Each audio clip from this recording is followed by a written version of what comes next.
Welcome back to 7th Grade Mustache. On today's episode, we'll be speaking about automatic writing. I'm using that term as an analogy, but first, I'm going to give you the definition of automatic writing. Automatic writing, in spiritualism, is writing produced involuntarily when the subject's attention is ostensibly directed elsewhere. The phenomenon may occur when the subject is in an alert waking state or in a hypnotic trance, usually during a seance. Ergo, an entity is controlling that corporeal body and working through them to convey a message. And so I use that analogy for the news media and how they are controlled by intelligence agencies to influence public opinion and create or form pathways of social engineering. So let's talk about the CIA and the news media. The CIA coined the term conspiracy theory to discredit those who questioned the Warren Report, a January 4th, 1967 CIA document that was released under the Freedom of Information Act describes the agency's strategizing on how to combat critics of the Warren Report. So, the report said to employ propaganda assets to negate and refute attacks of its critics. Book reviews and feature articles are particularly appropriate for this purpose. The unclassified attachments to this guidance should provide useful background material for passing to assets. Our ploy should point out as applicable that the critics are 1. Wedded to theories adopted before the evidence was in, 2. Politically interested, 3. Financially interested, 4. Hasty and inaccurate in their research, or 5. Infatuated with their own theories. So there you go. So that's how the term conspiracy theory was introduced into the public word speak. And the thing is, now those words are synonymous with each other. You can't have one without the other, and that's not how it works. Well, at least not the word conspiracy. Theory, you can use theory alone. But once you say the word conspiracy, people automatically come with theory. Are you a conspiracy theorist? What? Like, as if to say that I can't question, or that these people don't come together. Conspiracy, what the definition is, to whisper together, which means to come together behind closed doors, control something. So that's what a conspiracy is.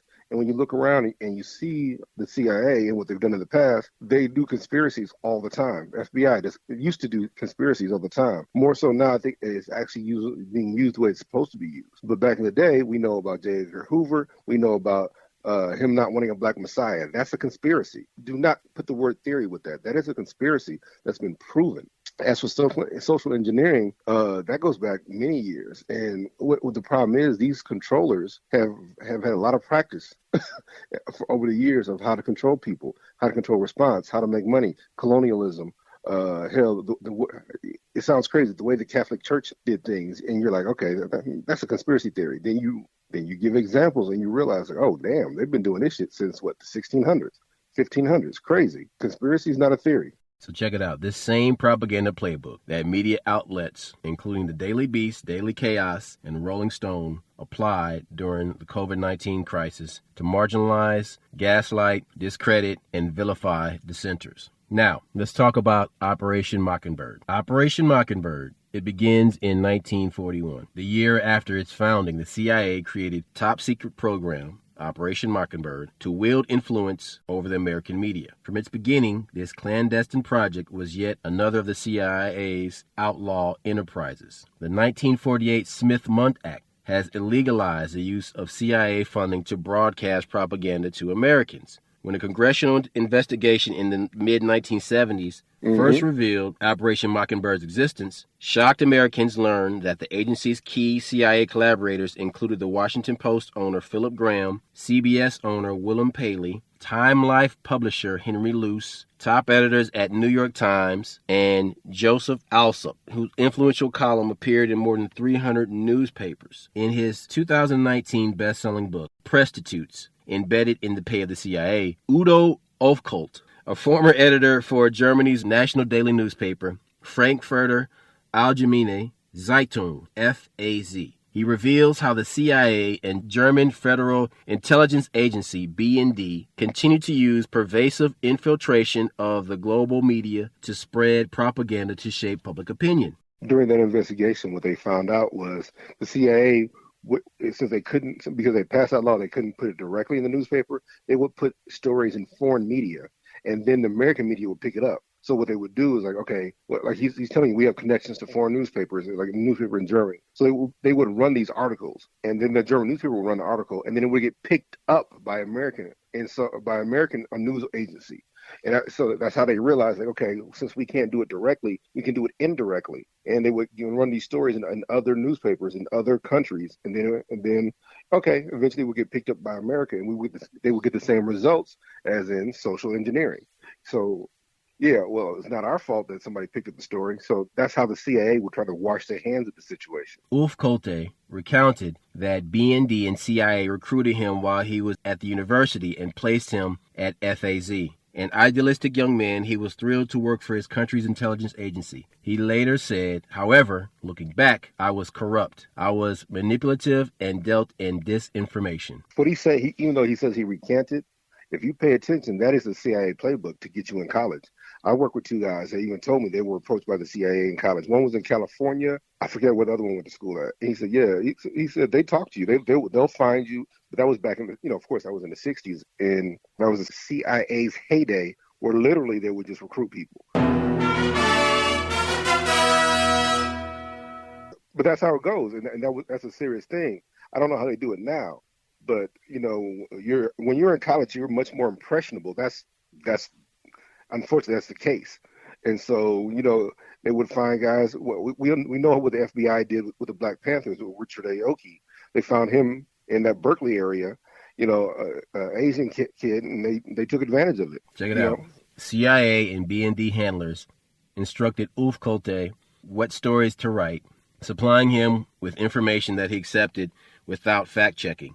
On one occasion in 2005, to cover up a rampant industrial espionage against German companies, then CIA Director James Woolsey ordered Ulf Kolte to write articles saying the U.S. did not carry out industrial espionage. Ulf Kolte quotes a CIA agent who told the Washington Post, "You can get a journalist for less than a good whore, for a few $100s. Now, the updated version of Mockingbird goes a little something like this. Despite the assurances of George W. Bush, Operation Mockingbird really closed up shop. The CIA continued to expand its media tentacles around the world and across decades. A year and a half after Bush's proclamation, Carl Bernstein, who partnered with Bob Woodward to expose the Watergate scandal, revealed in Rolling Stone that over a 25-year period, more than 400 American journalists had carried out assignments for the CIA. Bernstein expressed his skepticism toward the agency's avowal that it had ended the crusade to corrupt reporters and control the media. The CIA continued to punish media criticism of its activities and even to swallow an entire network that refused to buckle under. As far back as 1954, several cronies of Allen Dulles, including lawyer and Wall Street speculator William Casey, created Capital Cities Communications, which over the next quarter century became a global media conglomerate. Casey remained on the company's board until 1981, when he became, wait for it, the director of the CIA. So you have a guy who buys a TV station, takes over a TV station, and becomes the head of the CIA. That's Mockingbird Supreme. What a coincidence. Dude, that is the straight up Cobra Temple right there. Well, what it was is he was working for them the whole time. He just got a promotion. That's all it was. Basically, how like a lot of those white guys, they retire on a good cushy job. That's what it was. He'd been working for them damn near 25 years. Now you become the director of the CIA. Look at the generals that you see on CNN and Fox. Those guys will never go on there and speak ill of anything that not just the military, but the Defense Department is doing. And whenever they do, there's always after they retire. It's a couple of them out there, whistleblowers, whatever. But it's just crazy that how does running a television studio or a newspaper qualify you to work for the CIA unless the CIA was manipulating you or you were working for them the whole time? There's no way that the CIA should be, military. You should have some kind of you should have some special experience. Not this guy. He worked at a TV station. Now he becomes a director of the CIA. That means he was manipulating the whole time. He was lying the whole time. He understood the power of the media. And what we're talking about in social engineering is how this affects us in our real lives, how it makes us make our decisions. Like right now, social engineering, we understand social media, but now they don't have to hire a bunch of spies. They can just sit here, and one of the things I saw recently was a young lady was talking about how they demonetize her videos. So when you put these videos out, I hate men, niggas ain't shit. Oh, that motherfucker is monetized, and you can make money on it. But when you say, hey, the black family is the strongest it's ever been, and we need to remain together, they demonetize it. Little things like that to manipulate how you talk. And that's what the social engineering part of this is. But we're seeing athletes, we're seeing young kids either have strokes or have heart attacks right in front of us. What's crazy is that how God put that shit front and center on national, international news by having an NFL player collapse on the field and end the game. It's like, listen, y'all can try and cover this up as much as you want, but we're going to put this front and center so that everybody can see it. They won't ask the hard questions, though. And that's the whole thing, Roscoe, is that, they said it happens more in Europe. 1,700 have collapsed in Europe because they have more, Europe, they have more soccer teams, and so that's why over in Europe, their whole idea of the jab is completely different than ours. They've been witnessing it. Like what you just said, this is the first time we witnessed it. Right, but see, we're like the NFL had a stat, and they posted it. It said there were, I think, maybe 26 cardiac arrests, heart attacks in professional athletes before. And then as of last year, they jumped all the way to 1,700. Let's stay on track and get back to what we're talking about here. Oh, no. We're talking about the social engineering part. Right. The fact that these media outlets, everything from Twitter to Facebook to Instagram, won't allow you to say certain things, and you literally have to change how you say it. Then if you are on TV, a legitimate outlet, you can't say anything because you don't want to get your funding pulled. You don't want to get your lose your commercials or whatever, because everything is brought to you by Pfizer. Exactly. So this is social engineering, that there's something that we know is not true or we know is bad for us, but because they're strong enough financially and they have that much influence, it influences how we look at the world, or the media influences what stories make it into the media. See, that's the social engineering part. So we think because we haven't seen it, it doesn't exist. And there's a whole world out there. When you watch other media outlets, they're talking about these exact same things.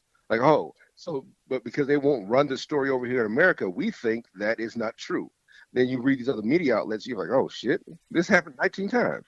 Let's go back for a second and just remember that the buddy of Allen Dulles, who was the head of the CIA, his name was William Casey. He created Capital Cities Communications. He was the head of the board until 1981, and that's when he became the director of the CIA. Several years into his CIA tenure, there was an ABC News report that implicated the CIA in an assassination attempt against an American citizen. Casey retaliated by asking the FCC to revoke all of ABC TV and radio license. The CIA next asked the FCC to levy fairness doctrine penalties against the disobedient network. The New York Times described the CIA's attacks against the ABC as, "This amounts to a government plot to commit intimidation." The Times, which in that era was still a champion of freedom of speech, but they warned that William Casey, the CIA director, seemed to think that he and his agency were libeled, but to sue for libel, he'd have to prove reckless disregard for the truth and open his files on the case. Unwilling or unable to do that, he's using the FCC as a shortcut to punishment. This is a chilling assault on a network and the Constitution. It needs to be thrown out fast. That was the New York Times. But see, that is a tactic that they've been using for years, where, okay, so I don't like what you say, I'll whistleblow on you. They do the flip side and say, well, this agency or this network is doing something illegal. And then you get investigated. Even though it's not found true, you still have that blemish on you. I work for a government contractor, a black guy. He was getting some contracts. And so since he worked for the Air Force, his competitors said, hey, he's getting an unfair advantage, and they reported him. So he had these two investigations, found innocent, but that's what the competitor, he was investigated twice and damn near ruined his business. So that's what they're doing, is that even if ABC is not found guilty, it still affects people's perception of you, because they can use that to drag you still. Like, hey, they were investigated for this, or they were sued for this. Not that the lawsuit was successful, but just saying somebody was sued, that changes people's perspective or opinion. Again, social engineering. Now you think that they're not a reputable source, or now you think they're up to no good, even though the accuser is the one that's up to no good or being nefarious. Excuse me. Okay, so Casey tried to use the FCC to punish ABC television, but it didn't work because they couldn't comply with that because it would be complete and utter intimidation. So what do you do when you can't use the law to shut somebody up? You buy them out. A month later, in March of 1985, Casey's Capital Cities, which he secretly retained considerable stock, of course, appears to have found another solution. The company paid $3.4 billion to take over ABC, a company 4 times its size. Board members came to include billionaire investor Warren Buffett and Robert P. Bauman, the chairman of the SmithKline Beecham Pharmaceutical Company. So, at the beginning of this, we mentioned several news and media outlets that are being controlled and manipulated by intelligence agencies. And one of them is Daily Chaos. And Daily Chaos was founded by Marcos Zuniga. So let's talk about this guy. He's the founder and public face of Daily Chaos for over 2 decades. He was born in Chicago in 1971 to a Greek father and a Salvadorian mother. At the age of 4, Marcos' father moved with his family to El Salvador during the brutal CIA-sponsored Civil War. Why would you move your family into a violent country that's undergoing a civil war unless you are being sent there to do work? So, work of what kind is the question. Let's continue on Marcos for a second. The country's feudal and homicidal oligarchy, with U.S. government assistance, was ferociously suppressing a civil rights movement by its oppressed peasantry. The CIA Salvadorian Project was the inaugural conflict in the agency's war on the poor across Central America and South America.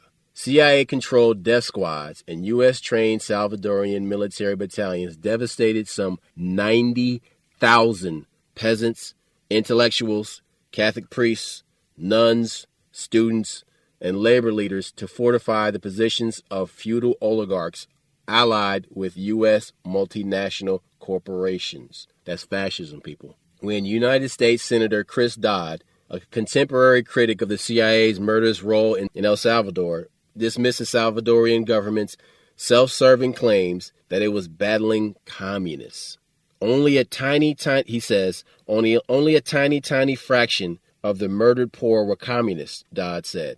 Virtually all of the casualties were unarmed civilians, mostly peasants seeking escape from a barbaric feudal serfdom. He continues, "It wasn't a civil war, it was a massacre." And Dodd is currently the director of the Dodd Center for Human Rights at the University of Connecticut. So this guy's father, Marcos Zuniga's father, evidently took the side of the oligarchs and the agency. There you go. The younger Marcos later reflected on his experience in an interview. He says, "I actually grew up in a war zone. I witnessed communist guerrillas execute students accused of being government collaborators. I was 8 years old, and I remember stepping over a dead body, warm blood flowing from a fresh wound, dodging bullets while at a market. I lived in the midst of hate, and the likes of which most of you will never understand. There's no way I would ever describe the ways this experience colors my worldview. When rebel fighters appropriated the Mustache home for their headquarters," he says his parents received an envelope containing his photograph and that of his younger brother boarding a bus. This thinly veiled threat prompted his family to return to Chicago suburbs. He then enlisted in the United States Army at 17, spending his service as an artillery scout for a missile unit in a small German town and dodging deployment to the Gulf War by a hair. He later reflected that I would not be the person I am today without my military service. During a confessional moment at the San Francisco's Commonwealth Club in 2006, Illuminati, he says he acknowledged that at some point following his discharge, he enlisted in the CIA and entered the agency's rigorous training program, hoping to become an undercover spy. Well, how about that, Skippy? Well, of course, course. He got a recommendation from his dad, I'm sure. Exactly, When, man. Like a letter of recommendation. A lot of secret when, handshakes went on to get him in there. but that's the same deal when it comes to Yale and the Bushes and all that. They even admitted, like, look, if you can't get a job, we know that we can get a job in the CIA. One of those Skull and Bones kids said that. Like, we know nothing else. If we can't get a job in what you go to school to be a lawyer, can't get a job, we got a job waiting for us in the CIA. They know this.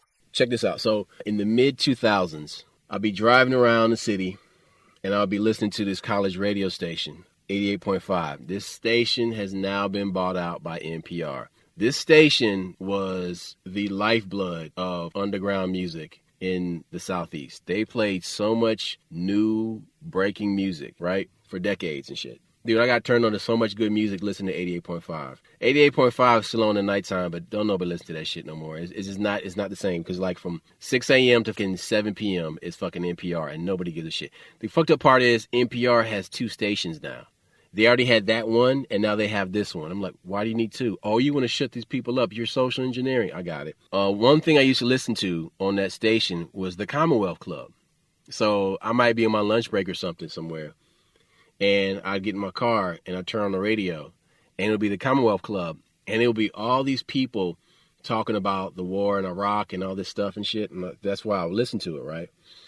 And I heard about, there's an author on there. His name was Chalmers Johnson, and he had this book called Nemesis, and it talked about fascism in the military. It's really good. Basically, you would hear stuff that was manicured and good enough for a liberal point of view, but it only went so far. So in 2006, he was speaking for the Commonwealth Club, and this is what he's had to say. He said, so I applied to the CIA, and I went all the way to the end. I admit it was to the point where I was going to sign papers to become part of clandestine services. This and other remarks by him were captured on audio tape in a transcript which now appears online.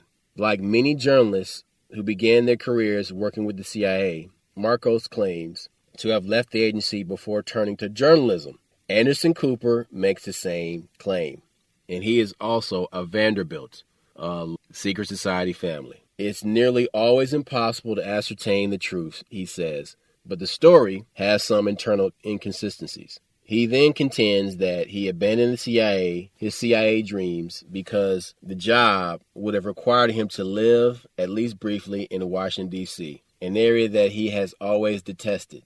And understand, though, that the CIA, of course, sends most of their undercover operatives to the area outside of Washington, D.C. He said it was at that point in 2001 that Howard Dean had started his campaign and it began to take off. And I had made a decision whether I was going to kind of join the Howard Dean campaign or I was going to become a spy. Everybody in the audience then laughs.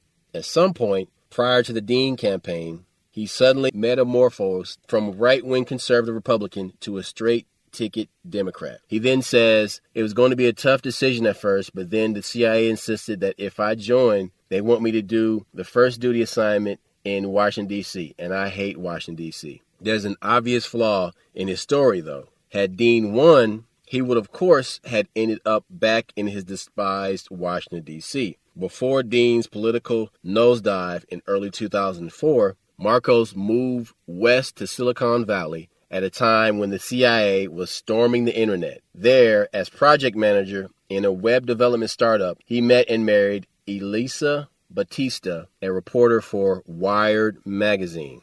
Now, Wired magazine is controlled by intelligence agencies. I used to read Wired magazine in the early 2000s. This opens your eyes all the time because all these are publications we fucked with.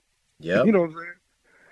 Because it was early on in the whole internet, and Wired would have, articles about future tech. They would have, you were just into it. You know what I'm saying? But check this out. Wired served as an external newsletter for the U.S. intelligence community, which had taken strong interest in infiltrating Silicon Valley since before the internet's inception. U.S. military and intelligence agencies first launched the internet by building ARPANET grid in 1969. The CIA established a vast investment fund called In-Q-Tel, which it used to fuel the eruption of Silicon Valley tech industry by funding a vast array of tech startups with intelligence potential. Guess who runs In-Q-Tel? Peter Thiel. Peter Thiel is involved in all this futuristic think tank type of shit, including putting chips in the brains of people. Okay? This guy is involved in a lot of dirty stuff, but you can really dive deep into how the tech industry has been influenced by the intelligence agency in a really good book that was published in 2018. That book is called Surveillance Valley. All right, it's called Surveillance Valley, The Secret Military History of the Internet. And it was written by Yasha Levine. Go and get that book. It's really fucking good. But these private surveillance businesses that power the tech industry giants like Google, Facebook, and Amazon, it talks about those companies and how they spy on their users for profit while working as military and intelligence contractors. You see, the internet began as a Pentagon counterinsurgency surveillance project. Everybody wants to tell you that the internet began in this lab where scientists wanted to create a way to communicate with each other between missile silos. No. The story they told us was this was a way for universities to communicate in a different area, and they could share research easier and faster. They gave us a whole spiel. Like I remember being in college, like, yeah, this is how I got started. And this was so bad about this. This is before the internet, and we all had the same story because we all heard the same, because they didn't have to have a bunch of news places. Because they did. I mean, they didn't have to do. So the story that I was told is that the internet started up as a way to connect missile silos, and scientists could speak to each other between working on these missile silos. That's how I learned that the internet formed, in the military applications. But listen, let's get back to this guy and his wife. Because not only was this guy's dad working for intelligence agencies, then he goes and applies and he starts working for one. And he's a Republican at first, then he becomes a liberal, right? And then he starts up then he meets his wife, who works for Wired, which is controlled by intelligence agencies. So there's this perspective, there's this dogma, this ideology that's being pushed. And then he sees that, he can accomplish his goals easier by hanging around liberals, and that actually you can be politically agnostic and accomplish these goals, but for the front-facing public, you want to show that, we're here to help people. So in May of 2002, Marcos Molistas founded his blog, calling it Daily Chaos, after his military nickname. Within 2 years, Molistas attracted a large readership and made blogging his full-time occupation. They say he was a gifted organizer, and he ensconced himself deep into the democratic power structure. He promised to deploy armies of cyber warriors to hijack the Democratic Party away from its bedrock constituents, big labor, trial lawyers, and civil rights leaders. The ineffective, incompetent, and antiquated Democratic Party establishment, and transform it into the party of big data and big tech. So for years, he managed to conceal a key biographical fact despite many detailed character studies, praising his recreation of liberalism. This is social engineering right here. Molistas only publicly acknowledged his brush with the CIA during an unguarded moment when the circumstance summoned him to defend the agency against the harsh assessments of a moderator during his June 2nd, 2006 Commonwealth Club appearance. The CIA's role in some 73 known coups d'etats against mainly democratic governments between 1947 and the year 2000 are 1/3 of the world's governments. They had earned the agency's condemnation from liberals for decades. In his opening questions to Molistas, the Commonwealth Club moderator wondered why liberal media outlets were suddenly going sweet on the CIA. His response was this. This is the question. Not long ago, liberals loathed the CIA as the enemy of democratic governments as they installed dictators around the world. And these days you read newspapers and people on the left are rallying to the defense of the CIA and are indignant when the CIA is politicized. How did this come about and that suddenly liberals are championing the CIA? At first, Molistas stammered in his response. I don't know. And then the moderator persisted. Do you find it strange or ironic this is a sudden love for the CIA? Under pressure, Molistas blurted out the truth. Here's a little secret I don't think I've ever written about. He then went on to describe his tenure at the agency as a brief flirtation interrupted only by his sudden passion for Howard Dean. He then coughed as he launched into his enthusiastic defense of the agency with unsurprisingly falsehoods. I think a lot of the people that did have problems with the CIA, I was a very vocal minority. I think most people really don't think about it all that much, right? It wasn't really on their radar screens in a way that it is now, because now we are in this huge Iraq war, and it was the CIA that was warning Bush and his administration against invading because there was no weapons of mass destruction. This, of course, was classic disinformation, because in fact, the CIA in 2003, as usual, aggressively they pushed for war. The agency played a direct, reprehensible role in fabricating intelligence to grease the skids for President Bush's Iraq invasion. During the run-up to the attack, CIA Director George Tenet famously assured President Bush that Saddam had a secret arsenal of weapons of mass destruction. He said, "Don't worry, it's a slam dunk." George W. Bush later said his worst mistake during his White House years was swallowing the CIA's guarantees. George Bush said, "The biggest regret of all the presidency has have to been the intelligence failure of Iraq. A lot of people put their reputations on the line and said the weapons of mass destruction is a reason to remove Saddam Hussein." Well, apparently, assuming illiteracy of his Commonwealth Club audience, Melistus went on to describe the CIA as a very liberal institution. He says, and in a lot of ways, it really does attract people who want to make the world a better place. Of course, they got their dirty ops and this and that, but as an institution itself, the CIA is really interested in a stable world, and stable worlds aren't created by destabilizing regimes and creating wars. They're done by other means. Assassination of labor leaders. I'm kidding. I don't think it's a very partisan thing to want a stable world. And even if you're protecting American interests, it can get ugly at times, but generally speaking, I think their heart's in the right place. As an organization, their heart is in the right place. I never had any problems with the CIA. I'd have no problem working for them. Okay. This guy has the CIA's dick all up his ass. Well, the thing is what he wanted. He's talking about his experience out there when he went down to South America, Central America and shit. That changed him. But this shows social engineering. He was social engineered by his own fucking family, and it encouraged him to go into the military. But even when he went into the military, he had a goal of joining the CIA. So when he completed that, he wanted to join the CIA. He goes there, finds out he has to live in D.C. Oh, fuck this.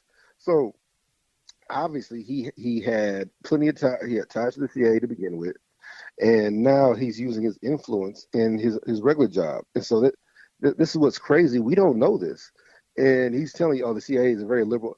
How would you know unless you had contact with them? How would you know unless they were influence you in your job and what you were doing? So, look, the social engineering is so good and so complete. You don't realize you're being engineered. You don't realize you're being influenced.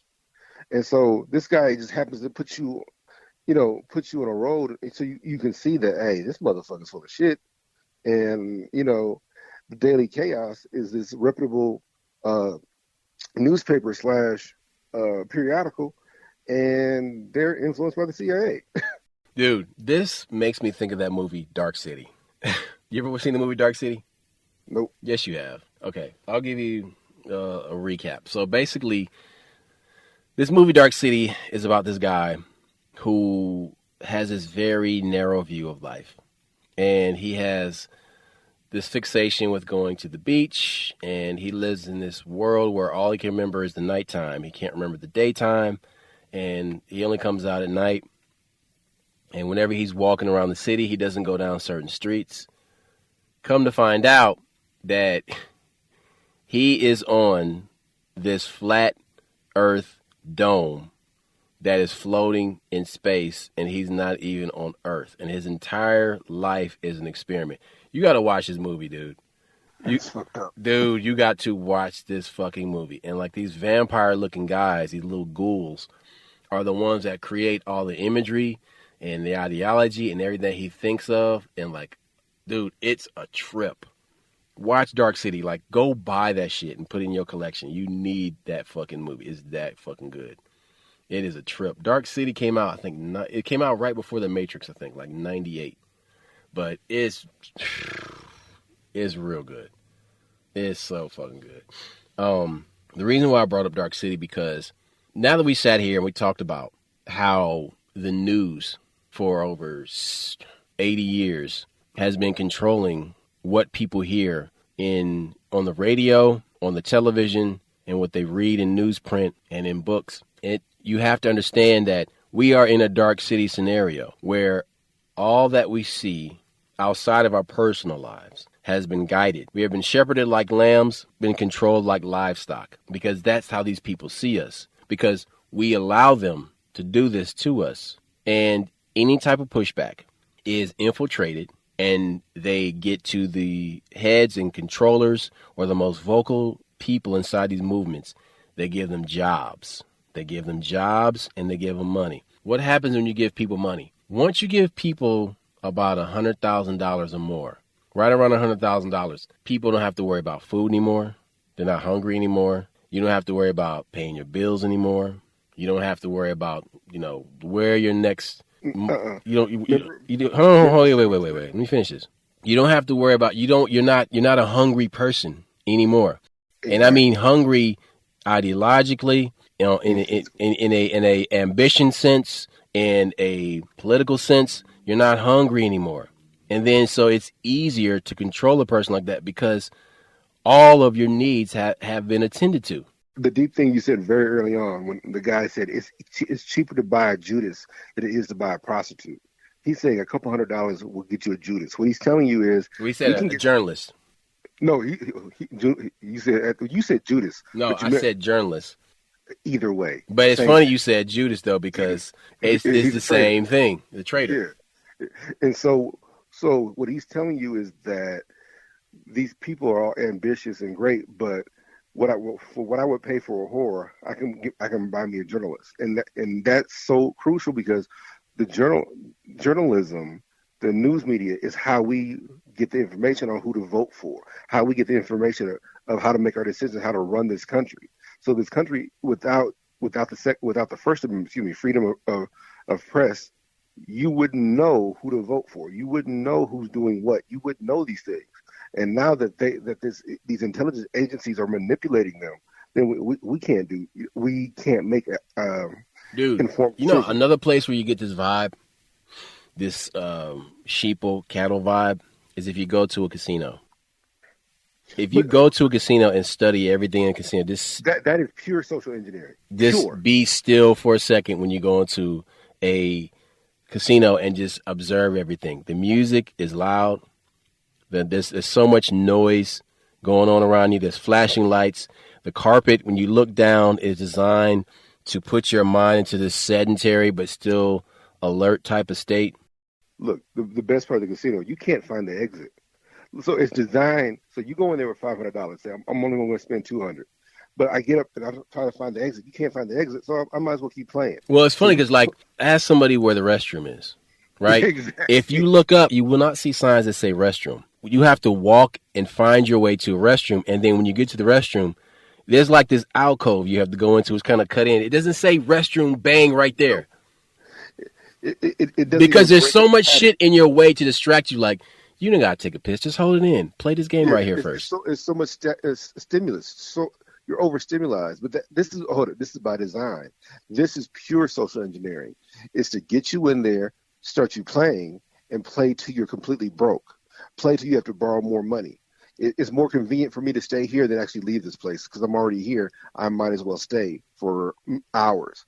So when you realize that this is social engineering, this is something that's going to influence your behavior, unknowingly, influence your behavior, and for them to get a desired effect, that's pure colonialism. That's pure, all these different things that we say are bad.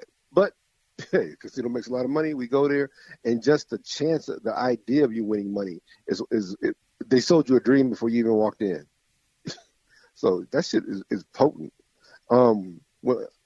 But you can extrapolate that same methodology to the entertainment and information systems that we interface with every day, because they apply the same things of obfuscation and distraction and disinformation, the same things that you and I, Duct Tape, have been accused of with disinformation, right? or misinformation, they are doing every day to everybody around you. I think what it is that once you get a good term, once you create that term and you slap that term, nobody wants to be called that. Like literally, people like, I don't want to be called a racist. You shouldn't want to be a racist. You're more worried about being called a racist than actually having racist actions. I don't want to be anti-Semitic. That's a tough one. I can't be anti-Semitic. So when you start having these conversations, you realize that they slap a title on you, and man, you're a conspiracy theorist, and don't even listen to you anymore. They won't even let you finish the conversation, no matter how much proof, because the conspiracy person who's trying to tell you about this, once you put the theorist on there, then you've alleviated any probability of their actually having validity to their statement. Completely erase that. Social engineering. I mentioned the Catholic Church. I remember me and you had talked about this in the past when Dr. Sebi, he says beans were created by the Vatican. I'm like, man, this old nigga's on some crazy shit. Then you do your research. Look up whenever these foods came to be. That's the crazy part. If a food has a date of, say, the 1600s in the Mediterranean, it means it was started by the Vatican. Cauliflower, broccoli, started by the Vatican. And then you realize that, okay, so beans, the reason many of us are sick, beans are nothing but baby plants. We weren't designed to eat baby plants. That's why you read about different things having lectin in it and that protein fucking you up. That is the plant defending itself. You know how certain animals will eat a plant and they won't eat it anymore because the lectin made them sick? Well, we were told this is food and we continue to eat that. And next, this lectin is messing us up. This weird protein. That's because the person who invented that food realizes that, okay, we make this food, we make you eat it, and next thing you know, you get hooked on it, and you keep eating it the rest of your life, and we get rich off it. When Dr. Sebi tells you that there is a patent for carrots, or that certain foods have patents on them, and I don't just mean like a certain version. And then you realize, okay, there's commercials for this. And the commercial for Monsanto, all these different things are to fuck you up and make you sick. It's not to make you healthier. And if now we tell you this, you're going to think, hey, this guy's crazy. Look up Monsanto, look up glyphosate, look up how this, all the lawsuits. And so here's the thing, they spray these herbicides on the food when it's in the field. I get that. Why do they spray herbicide on it after harvest? That's because it makes you sick, and now you're right back into this industrial complex, this medical industrial complex, spending money getting cancer. It's a hustle. That's social engineering, at its worst. When you sit here and you try to explain, like, hey man, I don't like doing this, I don't want my kids exposed to this, then you got all these other parents. You're a bad parent. You shouldn't spank your kid. I thought, isn't like the 14th Amendment the one they use to raise the kid how you want? That's social engineering. You have all these parents that if you spank your kid, they'll call the police on you because they don't think you're right or you're being nice. Or if you talk to your kid in a stern way because you're trying to raise an adult, people will get involved. Oh, what's wrong with you? Like, look, hey, my granddaughter looked at somebody doing something silly one time. The other kid was acting up, and then she looks at me. I thumped her. She's like, why'd you do that? I'm like, because you're not going to do what he's doing. I'm in charge of you. People have opinions. But those opinions are usually engineered by this media conglomerate. These like, oh, don't do this, don't do that, don't raise your kid to be strong. Everybody gets an award for participation. That's social engineering. If a kid doesn't want to do something, they don't have to. Like, how do I raise my kid to be an adult if I can't give them boundaries and discipline? That's social engineering. The next thing you know, all these kids are watching these reality shows. They all think they're going to be rich. They all want to be Kardashians. So yeah, this is all social engineering. You're showing these people who are morally bankrupt on TV 24 hours a day. They're billionaires. What message are you sending? Before, if you were a billionaire like Warren Buffett, you had to own companies, work your way up, make investments. Now you just got to say some dumb shit. All you got to do is make a sex tape, and you're a billionaire. But go back to the part of the story where Mustache was talking about President Bush, President Bush Jr., and how the CIA, he regretted, listening to the CIA's intel that Saddam had weapons of mass destruction. They were telling him whatever it took for him to give the go-ahead for war with Iraq so they could invade and get the spoils of war, which included the artifacts from the ancient Sumerian civilization. Because, ladies and gentlemen, this show goes deep. And if you think for a second we're going to talk about the war in Iraq and the CIA and not mention why they really went in there, then you're a fool.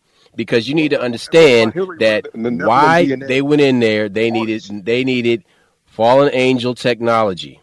They needed the shit that Saddam had that he got from the Mesopotamian kings that came before him. All he was an extension of this Babylonian kings. And this guy, he said that. He said, I'm with Nebuchadnezzar. He's a descendant of Nebuchadnezzar. And so because of this, he was privy to stuff that outsiders were not. And this guy, this dictator was like, yo, I'm holding down this spot in history. That's one of the oldest and got the craziest shit ever. And I got some antediluvian or antediluvian type pre-flood shit here. And they're like, well, yo, we need some that. He's like, kick rocks, bitch. Y'all not coming up in here. And CIA was like, watch, we going to get up in there. We going to get that shit. What he said, this ain't for white eyes. Pretty much. That's what he said. And he was like, all right, cool. They were like, cool, we got you. And they ran up in there, killed him, killed his sons, and they took that shit.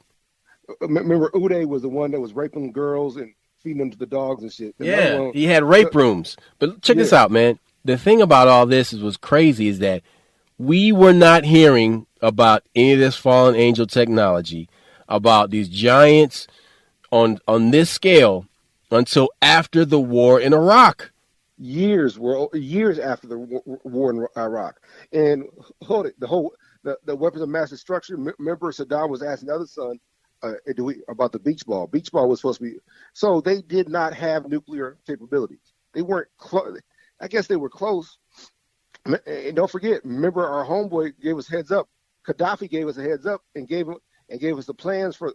He said, "Look, these motherfuckers got plans for nuclear bombs." He gave it to them, and where the plans come from? China. So trust me, they didn't have a nuclear weapon. They didn't have a nuclear arsenal, but they damn sure had some old biblical technology that motherfuckers wanted to read about and see. They had some hollow earth, UFO, USO type of shit. Okay, I'm talking about transmedium crafts.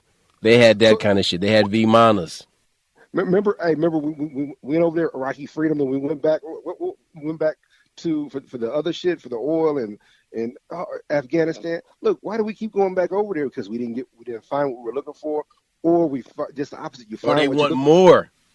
Yes, because you start putting that puzzle together, and then all of a sudden, like, shit, I'm missing a piece. I'm missing the goddamn middle. I got the corners, but I'm missing the middle. So they got to go. This is the crazy part about all this is that Bob Lazar in 1989 bust the whole UFO world wide open when he was talking about how he worked on the sport model, how he worked on this flying craft, this V-Mana. He said it was ancient and it was old. And then they found another one. They found it in the Middle East.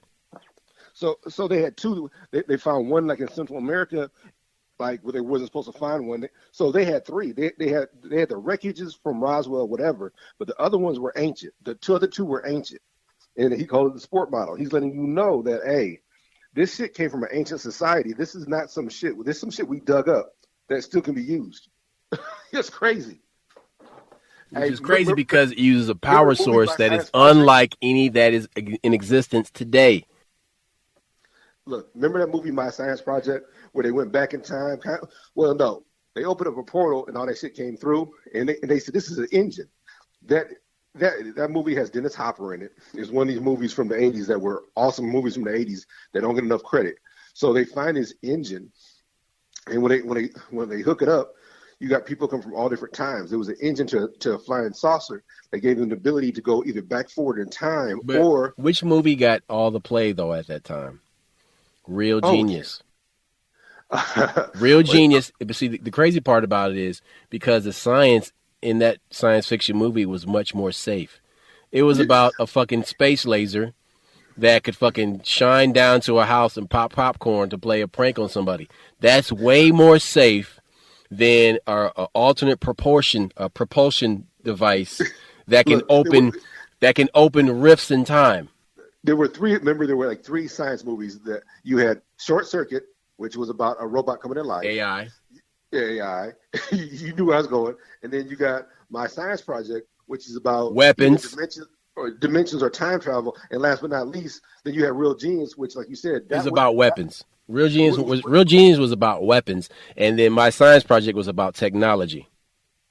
And so the point we're making is that they love to sprinkle that shit out there, because then when you get this little doses, these little morsels, it doesn't blow your mind when the shit really hits the fan or the shit comes out for real. But see, duct tape, what you're talking about is the mechanism that we spent an hour discussing its creation, and that is Operation Mockingbird and its latest versions of that. Now, what's crazy then is how MK Ultra is woven into that, because then that's how you get they're not Charter, but there was Tribune Entertainment had like 3 years ago. There was a supercut of all these TV stations, and they were all saying the same thing. And then recently you had the same thing with these news stations all reading the same copy again in regards to Twitter. And it all had the same line. It said, beware of getting misinformation of medical information from Twitter. Dude, it was the same Tribune Entertainment meme all over again. And it was the same as the brought to you by Pfizer all over again. This is not only Operation Mockingbird.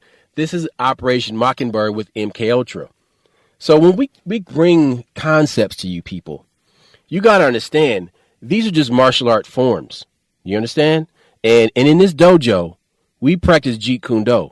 We combine all these different forms, all these different martial arts into one, because that is how you combat a person who's going to throw everything, including the kitchen sink, at your ass. Look, what we're saying is that people always get kind of spazzed out when we connect the dots. It's like, no, that doesn't mean that.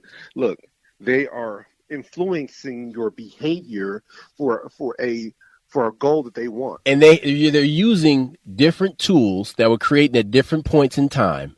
Yes, and this is their tool belt. Okay. And what you don't realize is that, because, like I said, okay, so now Disney owns all these companies, ESPN, ABC. So you have one person influencing that point of view. Then you got who else over here owns a shitload? Time Warner owns a shitload. So you have 5 companies that own damn near all media.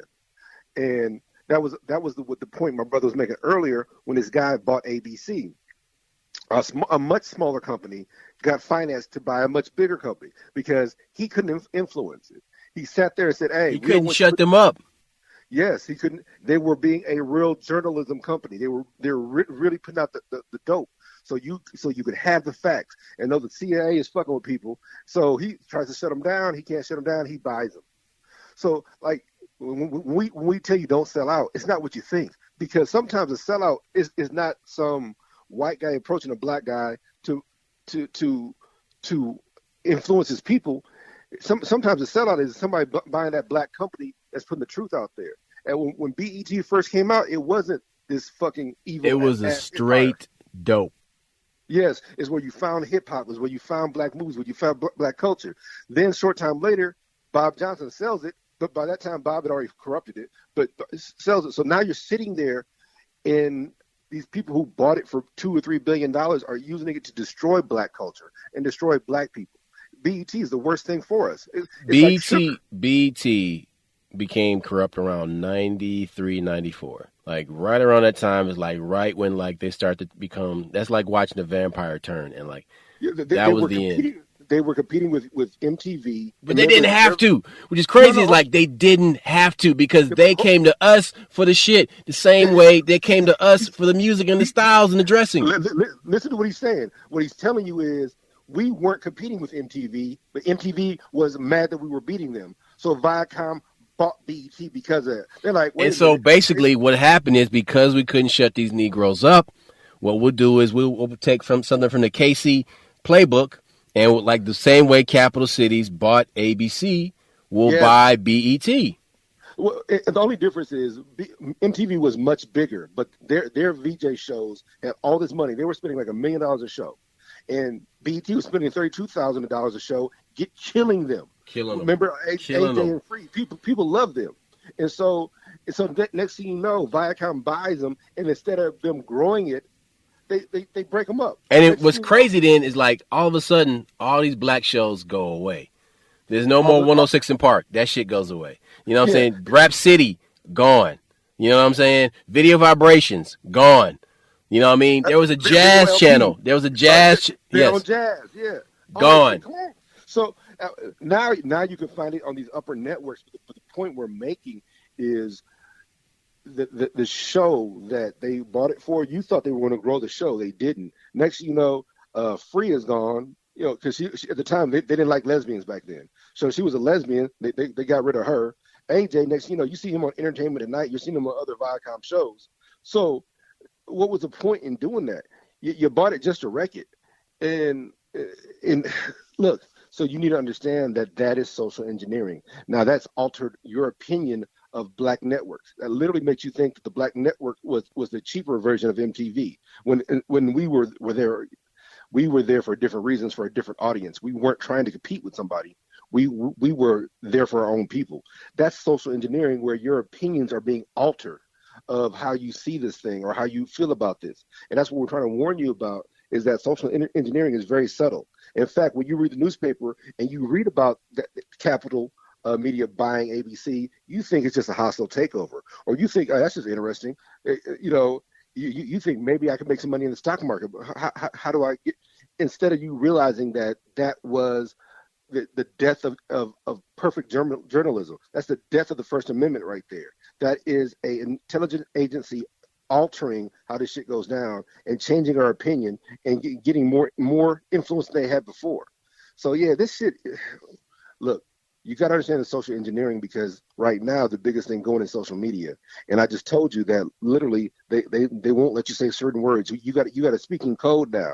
You got to say jab. You got to say this. Also, if you're out there, they'll demonetize your video if you're saying the wrong thing. Or in my case, our case, me and Roscoe's case, they shadow ban you. Like literally, my nephew asked me a couple of days ago. Your great nephew asked me, "How do I find the podcast?" I was listening, but I can't find it anymore.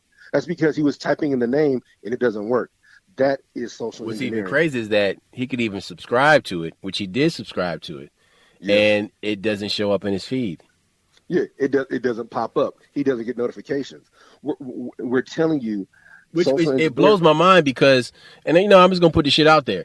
We have episodes that number in, you know, the 100, you know, it's like go up to 100, you know what I mean?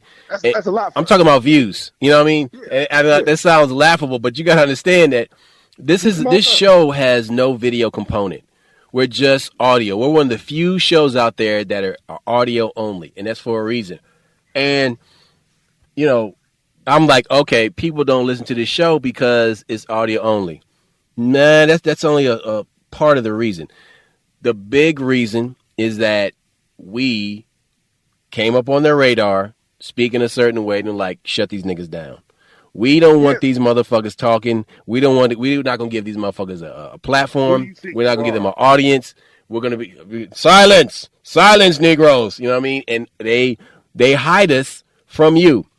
So if you like this show, you have to go and you have to type it in. If you cannot find this show, I want you to contact me through a message. Send me a message through my page, through the page that's on YouTube, the 7th Grade Mustache page. Find the old show. And you know what? The funny thing is, they had these crackers have actually curated shows that they think are suitable for the public to watch. And it's all the stuff that's about black folks, right? And I'm like, oh, that's cute. So there's 5 shows that they allow to come up in the search engine. And I'm like, ain't that a bitch? So the reason that's so important, like I said, I just saw a young lady today talking about, so she said, when I was bashing the black man, when I said, niggas ain't shit, that show is monetized and it's pushed out there. But when she sat there and said, hey, I've changed my opinion, and the black family is the way to go. And I see that we marry at a higher rate than everybody else. That black women and black men together is this, that, and another. They demonetized her. That is social engineering. So if you want to make money, you tote the line. But if you don't want to make money, well, then you talk this positive shit. Who the fuck you think you are trying to build people up? That's bullshit. That's crazy. I mean, in social engineering, I talk about it all the time, these commercials.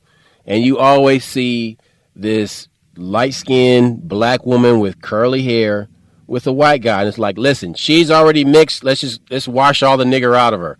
You know what I'm saying? Let's subdue all those Negro genes into the background, but just keep her marrying white. And I'm like, okay, this is programming. You are afraid of blackness. You want to get rid of blackness. You want to get rid of our identity. I got one for you, and I'm not being personal with anybody. I've noticed that they love to put these mixed girl stories out there where I didn't know what I was. I didn't know my mom is Jewish and I'm the only black Jew, and they have all these movies about that. How come they don't talk about the well-adjusted people that have multiple parents, that have multiple racial parents? There are plenty of them out there that don't have a problem, knew both sides or gravitated to one side, or when they got older, like, hey, I went this way. You know, they love that sick story. You got a lot of people from Britain. I saw this YouTube where these people from Britain, they're mixed. They look dark as hell though, but they're actually mixed. And they're like, yeah, I didn't understand this person. And I'm like, where are the ones that didn't go through that? Where are the ones that are that are cool? Yeah, and the reason that you don't see those is because they want you insecure. They want you doubting yourself. They want you searching for something that's not there. Like, look, they want you going to them for leadership. They want to guide you. The one that used to fuck us up, because when we were kids, they would always put that movie out there. I was adopted, and I didn't know I was adopted. Now I went looking for my parents, and they would put that out there. But they would end the movie without letting you know what happened, kind of thing. And I'm gonna tell you, a lot of times them parents that put you up were garbage. Be glad they put you up for adoption. Dude, check it out, man. There's a movie called They Live. Came out in 1988. It's fucking fire. It's awesome. So great. So great. It's awesome. It's even better than The Matrix to me. So this movie, underrated, completely this underrated. movie is an analogy for the world that we live in, and how there are controllers and there are people that are asleep, and then the people that wake up, and how they try and kill them off as fast as possible to prevent this uprising or people from pushing back against the system. Look, that's all I got. We out. Peace. Holla back.